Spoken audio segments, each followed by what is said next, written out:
So when everybody's out there acting all lovey-dovey about how everything is great and, oh, Kamala, we're going to elect the first woman president. We're fucked in economically and politically, but we're going to elect the first woman because that's exactly what we need right now.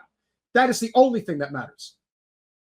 And when people come on and when we have our friends that talk about, well, they've done improvements in the NLRB. Yes, I agree. They have. But that is for a small percentage. What percentage of people work in labor unions? Very small. Now, of course, I would rather it be like it was pre-Reagan, where at least one of every 3 workers is part of a collective bargaining labor union.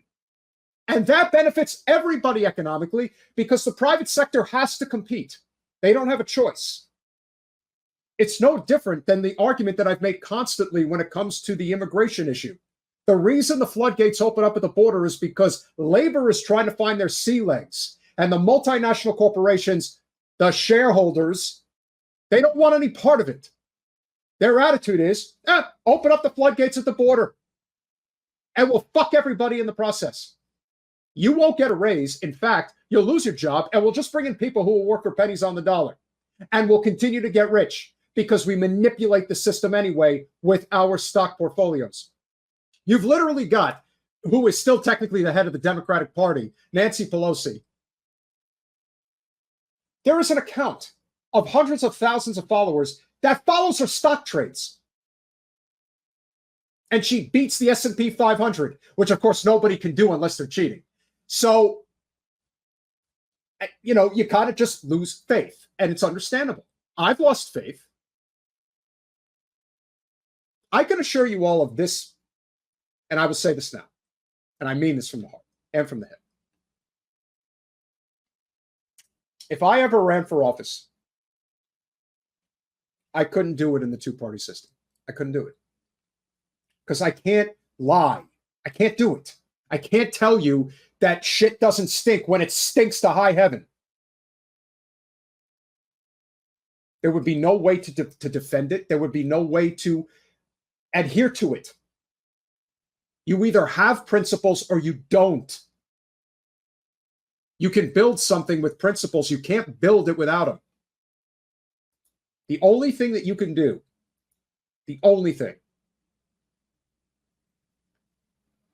is become a part of it and succumb to the pressure if you want to have some type of clout or positioning.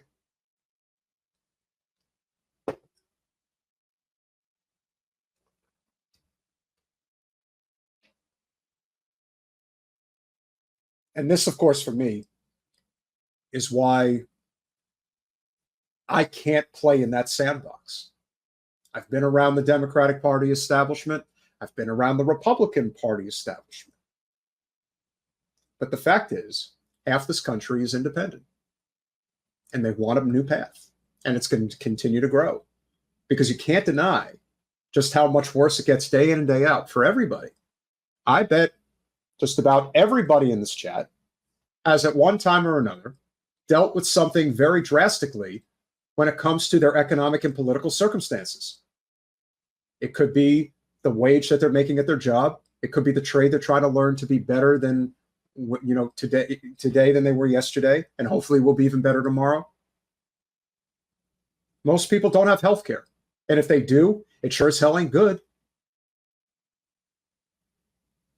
Think about how many people are attached to jobs that they don't want to be attached to because they have health care. That's a sick, broken system.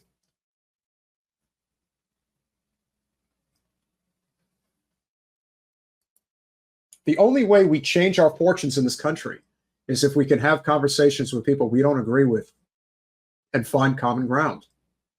And no, not the common ground that the Democrats and Republicans want you to find. Talking about common ground amongst the working class. That's it. That's what we need.